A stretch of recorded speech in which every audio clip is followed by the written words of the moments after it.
রাজধানীসহ সারা দেশে জেঁকে বসেছে শীত। ঢাকাসহ বিভিন্ন জেলায় দেখা মিলছে না সূর্যের। ঘন কুয়াশার সঙ্গে হিমেল হাওয়ায় তীব্র হচ্ছে শীতের অনুভূতি। দেশের সর্বনিম্ন তাপমাত্রা রেকর্ড করা হয়েছে চুয়াডাঙ্গায় 9.8 ডিগ্রি সেলসিয়াস। প্রতিনিধিদের পাঠানো তথ্যে বিস্তারিত জানাচ্ছেন জামান আশরাফ।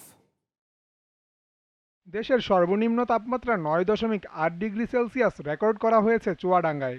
বৃহস্পতিবার সকালে রৌদ্রোজ্জ্বল আবহাওয়া বিরাজ করলেও জেলা জুড়ে রয়েছে শীতের তীব্রতা। হাড় কাঁপানো শীত অনুভূত হচ্ছে দিনাজপুরেও। সর্বনিম্ন তাপমাত্রা রেকর্ড করা হয়েছে 10.2 ডিগ্রি সেলসিয়াস।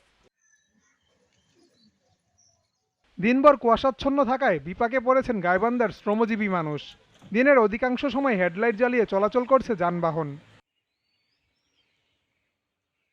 রংপুরে গত 3 দিন থেকে দেখা মেলেনি সূর্যের।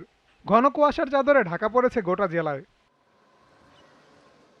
কনকনে ঠান্ডায় বিপর্যস্ত হয়ে পড়েছে পঞ্চগড়ের জনজীবন।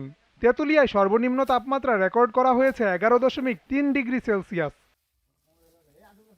কিশোরগঞ্জের ভৈরবে 2 দিন ধরে গুড়ি গুড়ি বৃষ্টির মতো পড়ছে কুয়াশা। শীতে কাবু হয়ে পড়েছে শিশুসহ নানা বয়সী মানুষ। হাসপাতালগুলোতে বাড়ছে শীতজনিত রোগীর চাপ।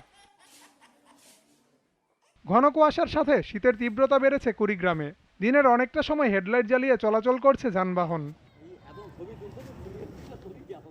উত্তরবঙ্গের প্রবেশদ্বার সিরাজগঞ্জে 3 দিন ধরে দেখা মেলেনি সূর্যের।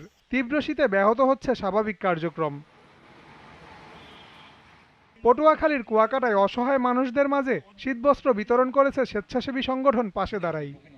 জামান আশরাফ, জিটিভি নিউজ।